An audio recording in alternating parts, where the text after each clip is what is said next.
right, let's move on. Go ahead, sir. Go ahead. Go ahead. My name is Arab Koilel. Quiet, please.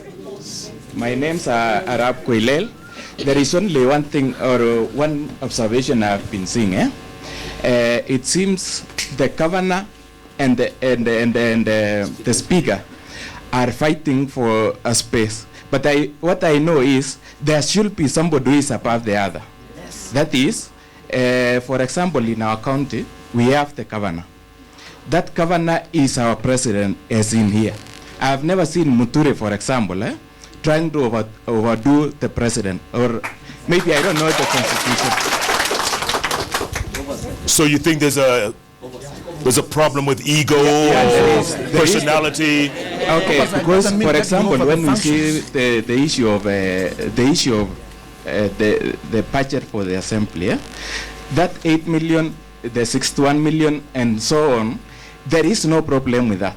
But because they want to show their might, they are trying to fight through. Not that they really want those things, but it is only the ego. So let me ask you this. When Deputy President William Ruto comes to town and he clashes with Governor Isaac Ruto, is that an ego thing? You find that when they were fighting, Governor went down. He didn't just come up again and say, now I'm fighting the But he said, deputy. Did you get the context? Did you get the context first? I got the context. Because, no, you see, when an MP start telling people to sing, as the president, okay, if the governor started telling the people to sing against the deputy president, what could the deputy president have done?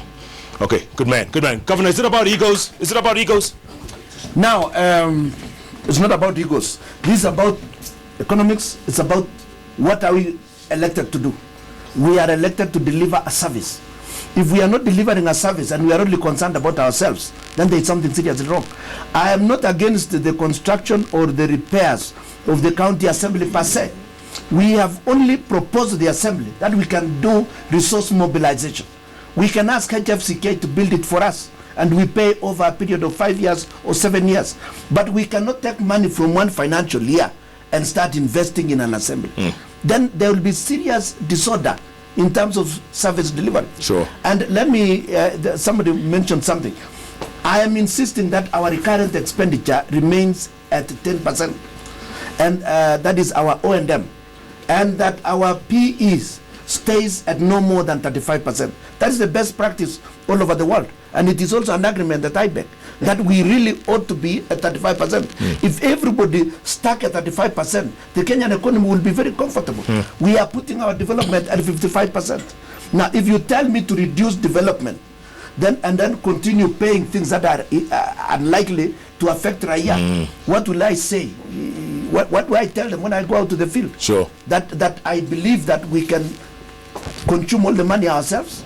I don't think it was in any public participation that the public approved at the county assembly to have more than 446 million. Even if you were to reveal that 446, and yet we only spent 300 million the other year, that is more than 50% growth.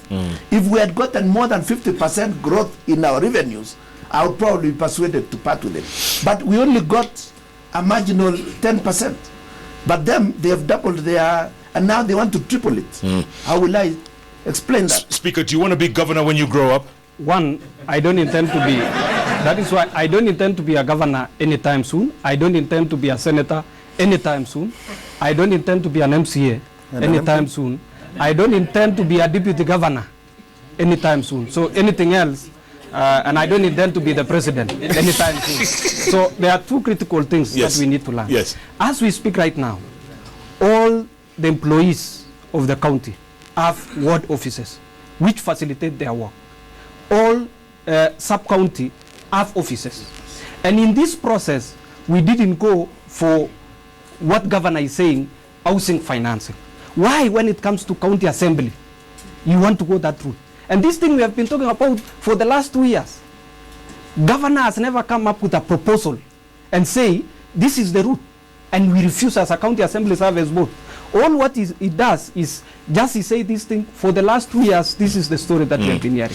No one is bringing out. If you come and see the facilities in the county assembly, first of all, the county assembly that we are using is condemned. Building. The building. The building itself. Two. By who? He is not aware. It is a condemned. The toilets that we are using, we were so shocked that when commissioners came and senators, they were actually sympathizing with us. But you see, in this county, for everything to be done, you really need to go through governor. And one thing, if governor is serious about increasing the issues of development, first of all, the budget that we cut from the assembly, development was 44%. And the assembly, in its own wisdom, increased the development to 48%. Now, if we want to start and say we really want to have serious development, one major instant thing that we need to do is the workforce. It keeps on plotting each day. And I think that is what is going to affect the issues of development. If we are serious that we really want to treat that, then that is one key area that we need to start. Governor, respond real quick.